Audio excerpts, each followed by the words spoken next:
So I'm going to talk to you about this, my all-time favourite grape variety, and I'm going to try and make it a little bit accessible for you because I know that this is hard. And Pinot Noir is a tricky grape variety. It's extraordinarily brilliant.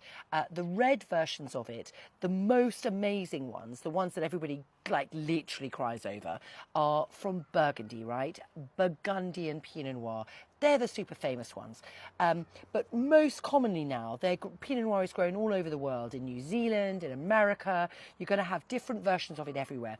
Watch out for the English ones because they're going to be really, really super, super cool. The Burgundian winemakers are all heading for Essex. I know, it sounds crazy, but it is actually true. This is a lovely one. I tried this not long ago. It's actually from the south of France, but at altitude. So the Languedoc-Roussillon area in Limoux, actually. But it's about 350 metres above sea level where it's grown. It's grown on clay, limestone, which Pinot Noir particularly likes. But because it's at altitude, it's a cool climate. Tacheron. Tacheron is named after the peace workers, the people who used to work the land, and they had their own little piece of land, the men and the women, and that was kind of like, that was their thing. And this is a plough, I think. Pinot Noir, 100% Pinot Noir, obviously.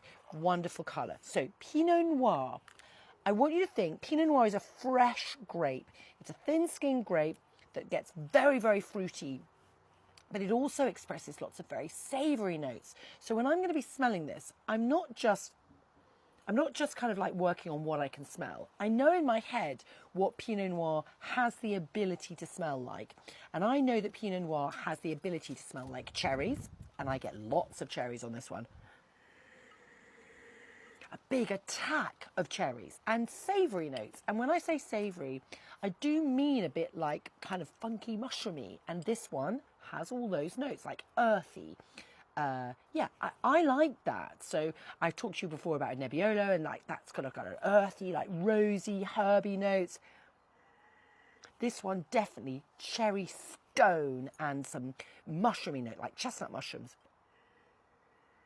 Don't expect it to be sweet. Don't expect it to taste like a fizzy drink. It's not going to taste like that. It's going to taste interesting and extraordinary. And that's why these wines are so brilliant with food, because they are got this amazing kind of palette of flavours that are unusual and interesting. So I smell all of those things in abundance.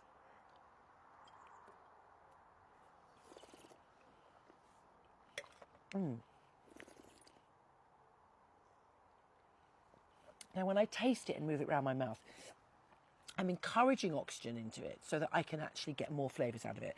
And you know what? I keep it in my mouth for a while because I need to engage my brain a little bit, and I need to kind of think, because my brain works very fast and I'm thinking about loads of different things at once. And the more I keep it in my mouth, the more I'm thinking just of the Pinot Noir, okay?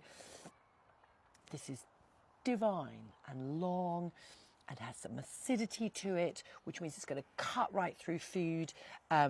I know how it was made in the winery. I'm not sure if you really need to know, but suffice to say, a little bit of barrel fermentation, a little bit of a barrel age on it.